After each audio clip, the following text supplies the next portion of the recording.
Assalamualaikum warahmatullahi wabarakatuh. Halo para pendengar setia Cerimis, selamat datang kembali di channel kami. Pada malam ini, kami akan membawa kalian ke dalam sebuah kisah yang penuh dengan kengerian dan misteri. Siapkan diri kalian untuk mendengarkan cerita yang akan membuat bulu kuduk kalian berdiri. Inilah kisah Pulung Gantung, Kutukan Tali Leluhur.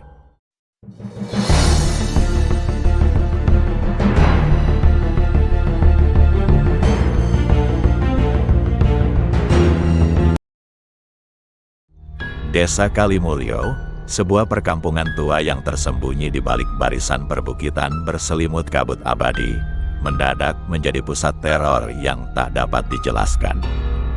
Dalam 1 bulan terakhir, lebih dari 10 warga ditemukan tewas mengenaskan, tergantung di berbagai sudut desa, dari tiang rumah, pohon jati tua, hingga langit-langit lumbung padi yang sudah tak digunakan. Tubuh mereka terayun diam dalam hening yang memekakkan, namun yang paling mengganggu adalah arah pandang mereka yang selalu sama. Menatap ke arah utara, ke bukit tempat hutan larangan berada, yang sejak dulu disebut warga sebagai tempat yang tak boleh disebut.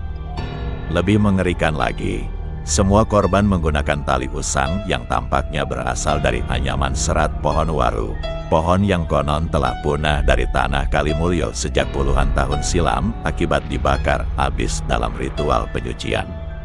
Namun kini, tali-tali itu muncul kembali, dengan bau anyir bercampur wangi kemenyan yang menusuk di malam hari.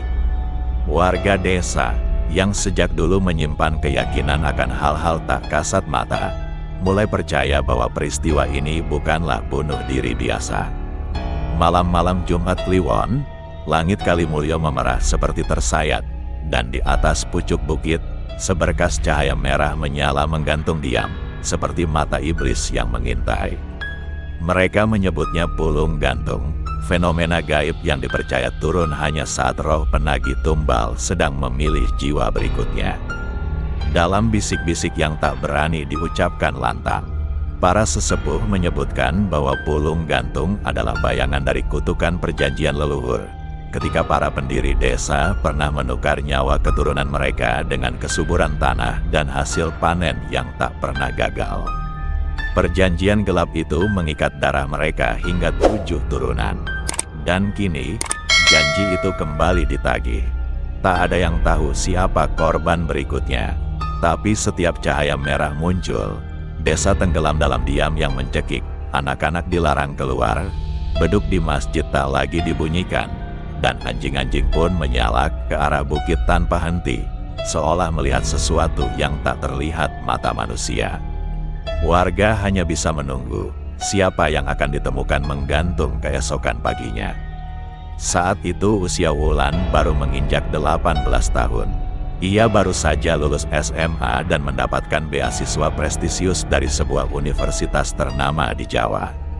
Di tengah rasa bahagia dan harapan masa depan yang terbentang luas, Wulan harus mengurus salah satu persyaratan penting, surat domisili dan surat keterangan lainnya dari balai desa induk.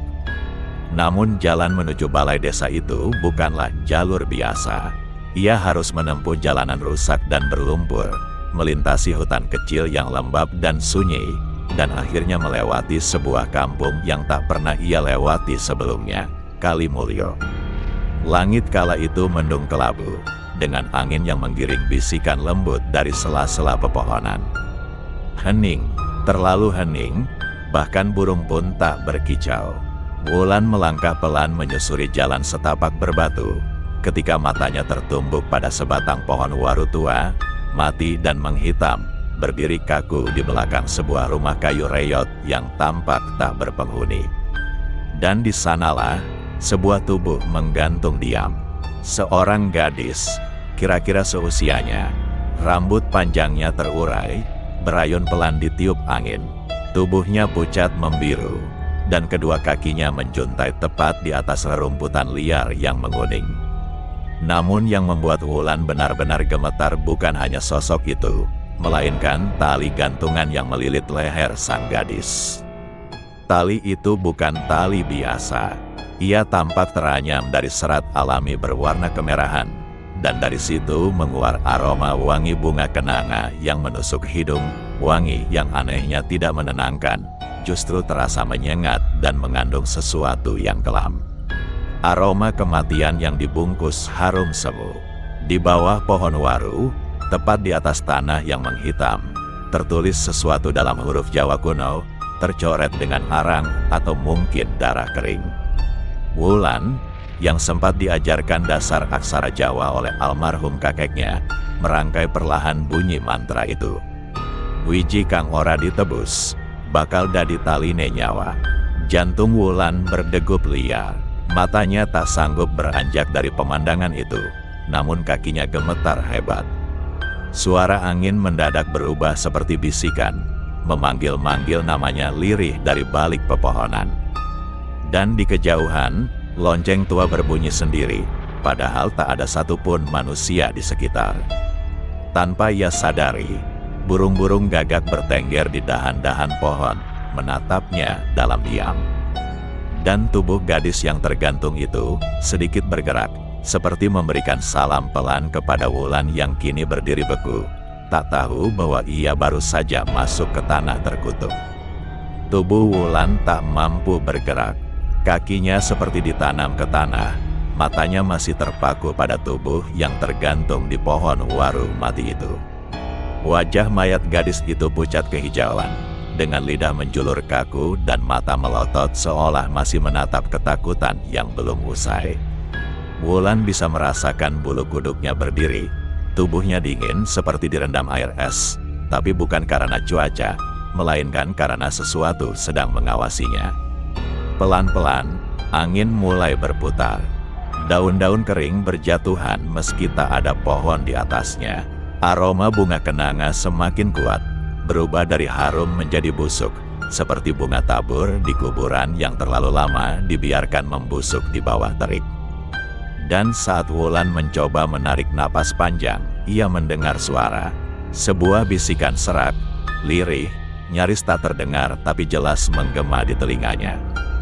Kowe durung ditebus, kowe sing sabanjure. Wulan mendongak, napasnya tercekat. Kepala gadis yang tergantung itu berputar perlahan menatapnya. Lehernya berbunyi dengan suara tulang yang retak. Dan kini bola matanya, putih dan berlendir, menatap langsung ke arah Wulan. Senyuman tipis mulai muncul dari wajah mayat itu, senyum yang dipaksa oleh otot-otot mati, menciptakan ekspresi yang terlalu lebar untuk disebut manusia. Panik, Wulan mundur terhuyung, namun ia terjerembab. Tangannya menyentuh sesuatu yang hangat dan basah. Saat ia menoleh ke bawah, tanah di bawah pohon waru itu tampak seperti menyerap darah yang terus keluar dari akar. Dan dari tanah yang retak itu, jari-jari kecil mulai mencuat keluar, seperti tangan-tangan mungil dari bayi yang terkubur hidup-hidup. Menggapai, menggeliat, menyeret ranting-ranting seperti hendak merangkak ke permukaan. Wulan menjerit, bangkit, dan lari tanpa menoleh. Suara langkahnya berpadu dengan degup jantungnya yang seperti genderang kematian. Tapi suara-suara itu tidak berhenti. Di belakangnya, terdengar suara tawa anak-anak kecil, berlarian di antara bayangan pohon-pohon mengerikan itu, dan suara gonggongan anjing yang melolong panjang, seperti memperingatkan, kau telah melintasi batas. Ketika Wulan akhirnya keluar dari kampung Kalimulyo dan masuk ke jalan utama yang rusak, langit mendadak menjadi merah. Merah yang pekat, di balik pepohonan, ia bisa melihatnya. Seberkas cahaya merah menggantung di langit yang sering menjadi pembicaraan warga. Pulung gantung. Sepanjang perjalanan menuju balai desa, napas Wulan tak pernah tenang. Langkah kakinya dipercepat oleh rasa takut yang tak bisa dijelaskan. Seolah bayangan dari pohon waru mati itu terus mengikutinya dari belakang, menempel di punggungnya seperti kabut hitam yang enggan lepas. Langit mulai menguning. Tanda senja segera rebah, dan hawa dingin perlahan merambat dari sela-sela pepohonan. Ketika akhirnya ia tiba di balai desa, matahari sudah nyaris tenggelam. Di sana, Dengan tangan masih gemetar, Wulan menyelesaikan semua dokumen pentingnya, surat domisili, legalisasi identitas, dan berkas beasiswa. Petugas balai desa sempat menatap Wulan lama, seolah menyadari bahwa ia datang dari arah Kalimulyo.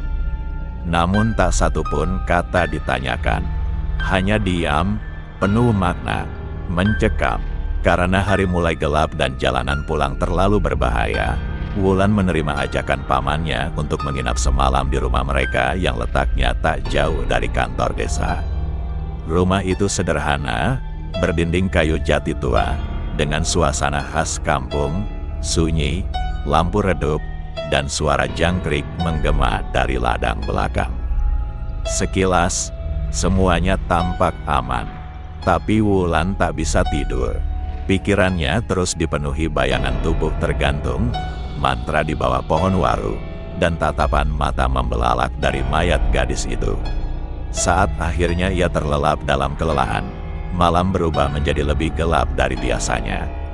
Tak ada mimpi indah, yang datang adalah mimpi yang terlalu nyata dan terlalu sunyi.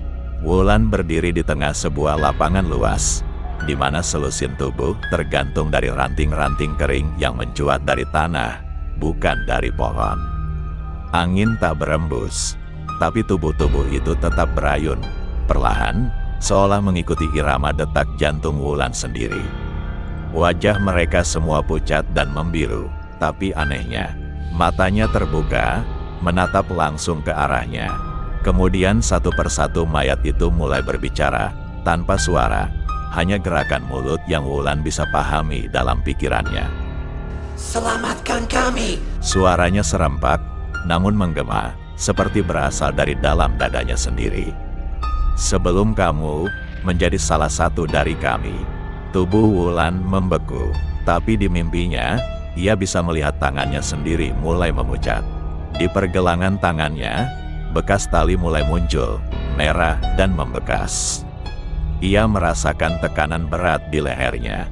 Udara seolah lenyap. Ia mulai terangkat. Dalam sekejap, tanah di bawahnya menghilang, dan ia tergantung di udara, bergabung bersama mereka. Nafasnya tercekat, mata berair, dan suara-suara itu kini berubah menjadi ratapan, lalu menjadi jeritan minta tolong, bersahut-sahutan, hingga dunia mimpi itu pecah oleh suara lonceng yang berbunyi 3 kali. Pelan, tapi berdentang dalam hati, Wulan terbangun dengan teriakan nyaring. Tubuhnya basah oleh keringat dingin, dan tangan masih mencengkeram lehernya sendiri. Jam dinding menunjukkan pukul 3:03 dini hari. Udara di kamar terasa sangat dingin meskipun semua jendela tertutup. Dan di luar rumah, angin tak berembus, tapi suara tali bergesekan terdengar sangat jelas. Teriakan Wulan menggema di seluruh rumah, membangunkan Paman Harjo dan Bibi Sarti yang langsung berlari dari kamar mereka. Pintu kamar Wulan didobrak terbuka, dan keduanya mendapati gadis itu terduduk gemetar di sudut tempat tidur. Wajahnya pucat pasi dan lehernya masih memerah, seolah baru saja dicekik oleh sesuatu yang tak kasat mata. Wulan, apa yang terjadi, Nak? Suara Bibi Sarti cemas sambil memeluk Wulan erat. Paman Harjo menyalakan lampu minyak, membuat bayangan benda-benda di kamar menari di dinding seperti makhluk-makhluk asing yang mengintai. Tanpa mampu berkata apa-apa, Wulan menunjuk ke lehernya sendiri, lalu menangis dalam pelukan bibinya. Segera, Bibi Sarti menuangkan air putih dan menyuruhnya minum sambil membaca doa dalam hati. Suara jangkrik di luar mendadak berhenti, dan hawa dingin di dalam rumah terasa seperti berasal dari dalam sumur tua, menusuk sampai ke tulang. Setelah napasnya mulai stabil, dengan suara pelan dan gemetar, Wulan menceritakan semuanya, perjalanannya ke Kalimulyo, tubuh tergantung di pohon waru, mantra dalam huruf Jawa kuno, dan mimpi mengerikan yang baru saja dialaminya. Ia bahkan menggambarkan wajah-wajah tergantung yang menatapnya sambil memohon diselamatkan. Raut wajah Paman Harjo mendadak berubah. Wajahnya yang semula penuh rasa khawatir kini berganti menjadi serius, tegang, dan sedikit ketakutan. Ia menatap istrinya sejenak, lalu duduk di depan Wulan sambil menarik napas berat. Wulan memperhatikan, tangan pamannya sedikit gemetar ketika memegang lututnya sendiri. "Wulan," katanya pelan, dengan nada seperti seseorang yang menyimpan rahasia bertahun-tahun lamanya. "Ada sesuatu yang selama ini disembunyikan dari kamu, dari kita semua, tapi sepertinya waktunya sudah tiba." Bibi Sarti hanya bisa menunduk. Air matanya mulai menggenang. Paman Harjo melanjutkan dengan suara lebih pelan, nyaris berbisik, seolah takut sesuatu akan mendengarnya. "Nenek buyutmu, Nyai Karsinem, dia bukan sekadar orang pintar seperti yang sering diceritakan orang. Dulu, waktu desa ini hampir dilanda kelaparan dan penyakit mematikan, dia pergi ke hutan larangan untuk meminta pertolongan. Di sanalah dia bertemu dengan makhluk penjaga hutan yang dikenal sebagai Nyai Rawis Setra." Nama itu disebut dengan tekanan, dan begitu terdengar, lampu minyak di kamar berkedip pelan. Makhluk itu pulung gantung, tubuhnya tinggi, berambut panjang, bertaring seperti hewan buas, dan selalu berselubung kain merah yang meneteskan darah di ujungnya. Ia bukan jin biasa, Wulan.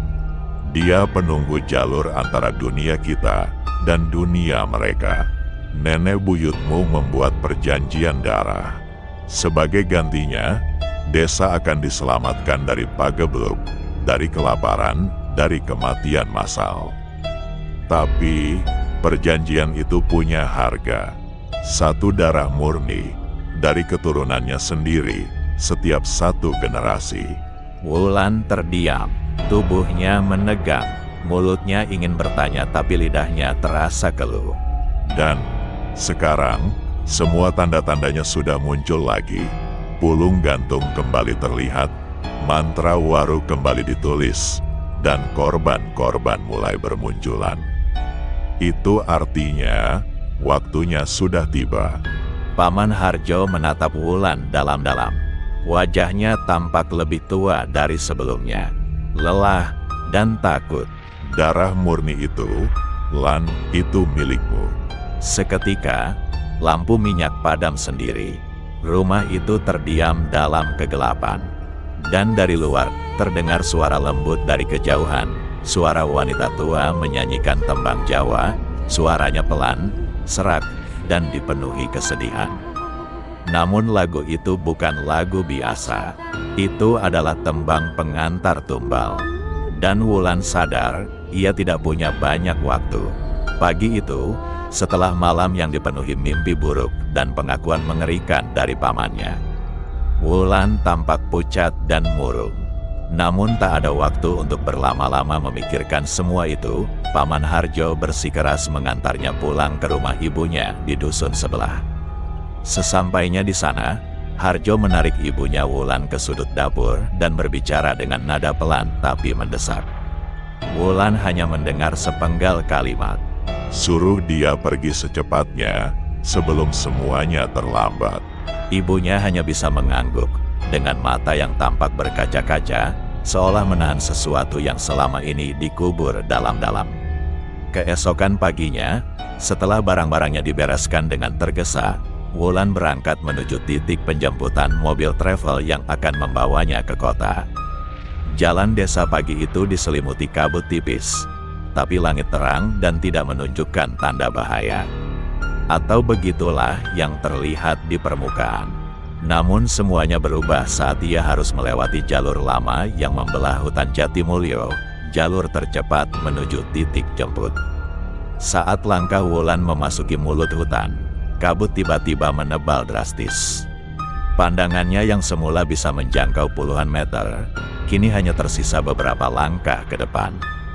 Pohon-pohon menjulang tinggi, diam dan dingin, seolah mengawasi setiap gerak-geriknya. Udara di sekitarnya berubah, lebih berat, lebih dingin, dan dipenuhi bisikan samar yang entah dari mana asalnya. Wulan mempercepat langkahnya, tapi keanehan mulai terjadi. Setiap belokan yang ia ambil, selalu membawanya kembali ke tempat yang sama. Sebuah batu besar dengan lumut hijau, bercak darah kering di atasnya. Dan akar-akar pohon yang melilit seperti tangan manusia. Ia mencoba melawan arah, berlari, bahkan menandai pohon-pohon yang ia lewati, tapi hasilnya tetap sama. Ia terjebak, waktu terasa membeku, kabut semakin tebal, dan dari kejauhan terdengar jeritan. Jeritan yang pilu, tinggi, dan saling bersahutan, jeritan orang-orang yang seolah tengah digantung satu persatu. Wulan menutup telinganya, tapi suara itu malah bergema dari dalam kepalanya. Dalam kegilaan itu, Wulan menyadari bahwa ia telah sampai di bagian terdalam hutan. Tempat yang tampak seperti kuburan vertikal.